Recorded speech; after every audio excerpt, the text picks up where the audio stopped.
Hello बच्चों, let's read the question. The question says assertion given हमें blood exhibits the mechanism of coagulation to prevent excessive blood loss to an injury or trauma. So assertion में क्या given है कि मान लेते हैं कि हमें इंजरी और ट्रॉमा हुआ है, सो हमारी बॉडी से बहुत ज़्यादा ब्लड लॉस ना हो जाए, इसीलिए हमारी बॉडी में क्या होता है, एक मैकेनिज्म फॉलो होता है जो कि ब्लड एग्जिबिट करता है, जिसको हम बोलते हैं मैकेनिज्म ऑफ कोएगुलेशन. कोएगुलेशन का मतलब होता है क्लॉटिंग करना. ठीक है, सो ब्लड की क्लॉटिंग होती है हमारी बॉडी में ताकि क्या हो सके, एक्सेस ब्लड लॉस ना हो सके.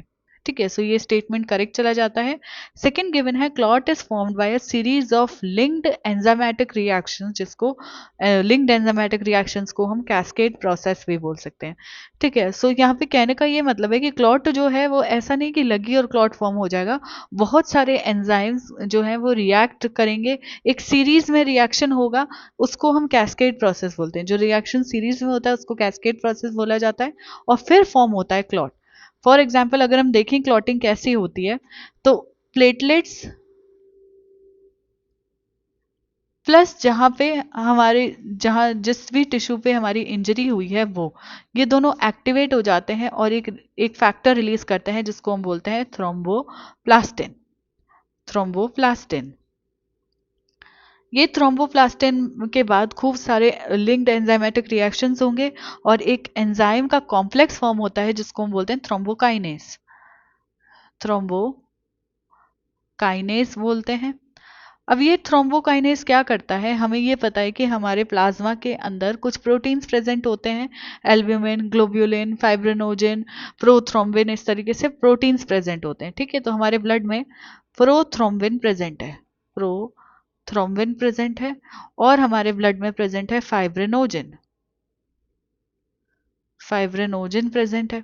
सो ये प्रोथ्रोम्बिन जो है थ्रोम्बिन में कन्वर्ट होता है, थ्रोम्बिन में कन्वर्ट होता है with the help of thrombokinase plus calcium ions. ठीक है, कैल्शियम आयंस और थ्रोम्बोकाइनेस की हेल्प से क्या होता है, प्रोथ्रोम्बिन जो है वो थ्रोम्बिन में कन्वर्ट होता है. और फाइब्रिनोजन जो है वो फाइब्रिन में कन्वर्ट होता है, फाइब्रिन में कन्वर्ट होता है with the help of thrombin plus calcium ions.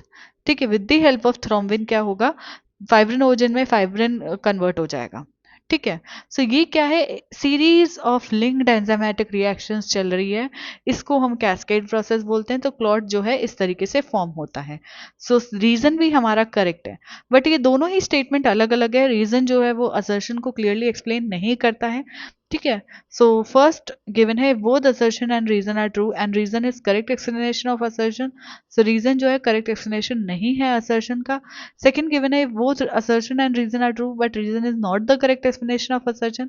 So second option हमारा करेक्ट चला जाएगा. थर्ड गिवन है if assertion is true and reason is false, तो दोनों ही करेक्ट है. एंड फोर्थ में दोनों को फॉल्स दिया हुआ है, तो हमारे असर्शन रीजन दोनों करेक्ट है, तो ये ऑप्शन इनकरेक्ट हो जाएगा. हमारा करेक्ट ऑप्शन चला जाएगा ऑप्शन नंबर 2. इसके रिगार्डिंग इन्फॉर्मेशन आपको न्यू एनसीईआरटी में पेज नंबर 2196 पे मिलेगा. आई होप कि आपको क्वेश्चन अच्छे से समझ आ गया है.